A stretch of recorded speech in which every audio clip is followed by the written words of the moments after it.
بسم اللہ الرحمن الرحیم۔ Indian occupied Ladakh, Siachen, Pakistani region Gilgit Baltistan اور چائنیز صوبے سنکیانگ کے ساتھ واقع یہ چائنیز ریجن شنگسکام ویلی یا ٹرانس کراکرم ٹریک ہے۔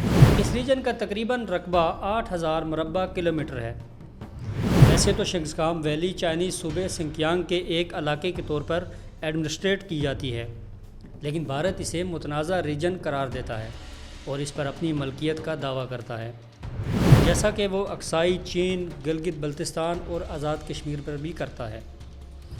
ناظرین، برطانیہ سے آزادی کے بعد شنگسکام ریجن کے کچھ علاقے کے بارے میں پاکستان کا بھی یہ خیال تھا کہ یہ علاقہ پاکستانی ٹیریٹری ہونا چاہیے تھا۔ شمال میں کیونکہ پاکستان کا چین کے ساتھ کوئی بارڈر طے نہیں ہوا تھا، لہٰذا چین بھی گلگت بلتستان کے کچھ ایریاز پر اپنا دعویٰ رکھتا تھا، جن میں شمشال پاس تک کے علاقے اور خنجراب وغیرہ شامل تھے۔ لیکن چین اور پاکستان نے اس ریجن میں اپنا بارڈر طے کر لیا تھا، جس پر دونوں ممالک اپنے اپنے دعوے والے کچھ علاقوں سے دستبردار ہوئے تھے۔ بھارت چونکہ پوری ریاست کشمیر پر اپنیت کا دعویٰ کرتا ہے، لہٰذا وہ چین اور پاکستان کے درمیان ہونے والے اس معاہدے کو نہیں مانتا اور اسے ان ویلڈ قرار دیتا ہے۔ دوستو، اس ویڈیو میں ہم آپ کو چین اور پاکستان کے درمیان اسی معاہدے کے بارے میں بتائیں گے۔ ہم یہ بھی جانیں گے کہ کیا پاکستان نے 5000 مربع کلومیٹر کا یہ علاقہ شنگسکام ویلی کھو دیا یا نہیں۔ ویڈیو پوری دیکھنے پر آپ یقیناً جان سکیں گے کہ بھارت اور پاکستان کے درمیان کشمیر ایشو حل ہونے کی صورت میں اس معاملے کا مستقبل کیا ہوگا۔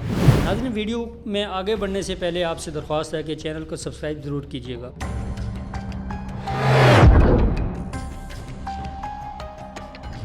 چین، افغانستان، پاکستان اور بھارت، ان کے درمیان پھیلی ریاست کشمیر پر اس وقت افغانستان کے علاوہ باقی 3 ممالک اپنا اپنا دعویٰ رکھتے ہیں۔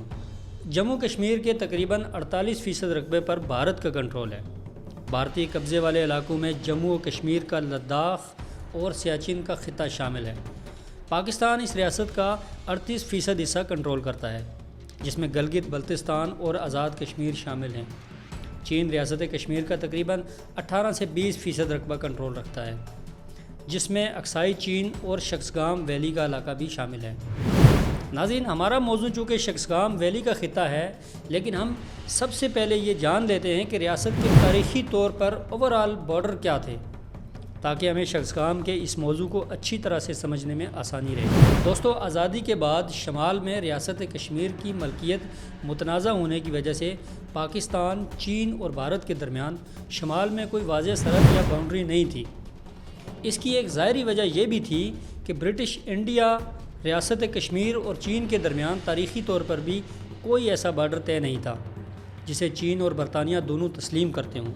یہی وجہ ہے کہ بعض نقشوں میں ریاست کے رقبے کو موجودہ رقبے سے بھی زیادہ دکھایا جاتا ہے، جس میں شنگسکام سے شمال میں سنکیانگ کا ایک بڑا حصہ بھی شامل کیا جاتا ہے، جو اس وقت چین کا علاقہ ہے۔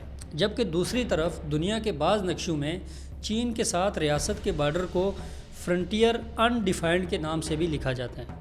پاکستان بھی کوئی واضح باؤنڈری نہ ہونے کی وجہ سے اس آزادی کے بعد کافی عرصے تک اس خطے کو فرنٹیئر انڈیفائنڈ ہی کہتا رہا، یعنی یہاں کوئی سرحد طے شدہ نہیں تھی۔ ایسا ہمیں پاکستان کے آفیشیل پولیٹیکل میپس پہ بھی دیکھنے کو ملتا ہے، جہاں اس ایریا کو اوپن ہی رکھا گیا ہے اور کوئی بارڈر شو نہیں کیا گیا۔ لیکن دوستو، پاکستان کے برعکس بھارت نے آزادی کے بعد ایسا نہیں کیا، بلکہ اس نے واضح طور پر پوری ریاست پر چین کے ساتھ بارڈر کو اپنے طور پر ڈرا کر کے اپنا پولیٹیکل میپ جاری کر دیا۔ بھارتی کلیم بھی کسی تسلیم شدہ باؤنڈری کی بنیاد پر نہیں تھا، بلکہ اکسائی چین ریجن میں وہ جانسن لائن کی بنیاد پر کلیم کرتا ہے، جو کراکرم پاس تک جاتی ہے۔ جانسن لائن چونکہ صرف اکسائی چین کی ریجن پر باؤنڈری کی لائن ڈرا کرتی ہے، لہٰذا اس سے آگے ریاست کے شمالی حصہ یعنی گلگت بلتستان میں بھارت کا کلیم ایک ٹریڈیشنل یعنی روایتی لائن کی بنیاد پر ہے، جس کے مطابق شنگسکام ویلی بھی ریاست کشمیر کا ہی حصہ ہے۔ تو بھارت نے ظاہر ہے اس پورے علاقے کو بھی کلیم کر لیا۔ یہاں یہ بات یاد رہے کہ جانسن لائن بھی کوئی تسلیم شدہ بارڈر نہیں تھا، بلکہ اسے ایک British survey officer W.A. Johnson نے 1865 میں ڈرا کیا تھا۔ چین اس لائن کی بنیاد پر اکسائی چین میں بھارتی کلیم کو تسلیم نہیں کرتا، اور نہ ہی یہ لائن چین کو کبھی بارڈر کے طور پر پیش کی گئی تھی۔ ناظرین، چین کا موقف ہے کہ اکسائی چین اس کا ایریا ہے اور ریاست جموں و کشمیر کی حدود یہاں تک نہیں جاتی، لیکن بھارت نے اپنا نقشہ اپنی مرضی سے جاری کیا اور یہی معاملہ آگے چل کر سرحدی تنازع کی شکل اختیار کر گیا۔ پاکستان اور چین نے البتہ حقیقت کو تسلیم کیا کہ یہ بارڈر طے شدہ نہیں تھے۔ اسی وجہ سے دونوں ممالک نے مذاکرات کے ذریعے باقاعدہ سرحدی معاہدے کرنے کا فیصلہ کیا۔ 1962 میں جب بھارت اور چین کے درمیان جنگ ہوئی اور بھارت کو شکست کا سامنا کرنا پڑا تو چین اور پاکستان مزید قریب آ گئے۔ دونوں نے فیصلہ کیا کہ باہمی تعاون بڑھانے کے ساتھ ساتھ اپنے سرحدی تنازعات کو بھی حل کر لیں۔ اسی سلسلے میں دونوں ممالک کے درمیان طویل مذاکرات ہوئے اور بالآخر 1963 میں ایک معاہدہ طے پایا۔ ناظرین، اس معاہدے کے تحت پاکستان نے شخصگام ویلی کا علاقہ چین کے حوالے کیا، جبکہ چین نے شمشال اور خنجراب کے کچھ علاقے پاکستان کو دیے۔ یوں دونوں ملکوں کے درمیان ایک واضح اور متفقہ بارڈر طے پا گیا، جو آج بھی موجود ہے۔ بھارت اس معاہدے کو تسلیم نہیں کرتا اور اسے غیر قانونی قرار دیتا ہے، کیونکہ وہ پوری ریاست کشمیر پر اپنا دعویٰ رکھتا ہے۔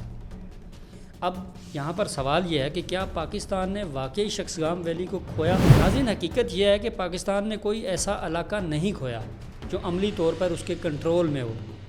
یہ خطہ اس وقت بھی غیر متعین تھا اور پاکستان کا انتظامی کنٹرول یہاں موجود نہیں تھا۔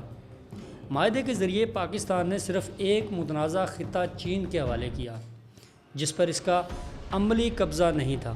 اس کے بدلے میں پاکستان کو اپنے حق میں علاقے ملے اور سب سے بڑھ کر یہ کہ چین جیسا بڑا ہمسایہ پاکستان کا مضبوط اتحادی بن گیا۔ اگر مستقبل میں بھارت اور پاکستان کے درمیان کشمیر کا مسئلہ حل ہو جاتا ہے تو معاہدے کے مطابق دونوں ممالک اپنی پوزیشن کا دوبارہ جائزہ لیں گے، لیکن اس وقت تک یہ طے ہے کہ شخصگام ویلی چین کے پاس رہے گی اور پاکستان اور چین کی جو حدود ہے وہ ایسے ہی برقرار رہیں گی۔ ناظرین، یہ تھی شخصگام ویلی کے حوالے سے کچھ فیکٹس اینڈ فگرز جو آپ کے سامنے میں نے رکھے۔ ویڈیو اگر پسند آئی ہو تو چینل کو سبسکرائب کیجئے اور دوستوں کے ساتھ ضرور شیئر کیجئے گا۔ ملتے ہیں اگلی کسی ویڈیو میں، تب تک کے لیے اللہ حافظ۔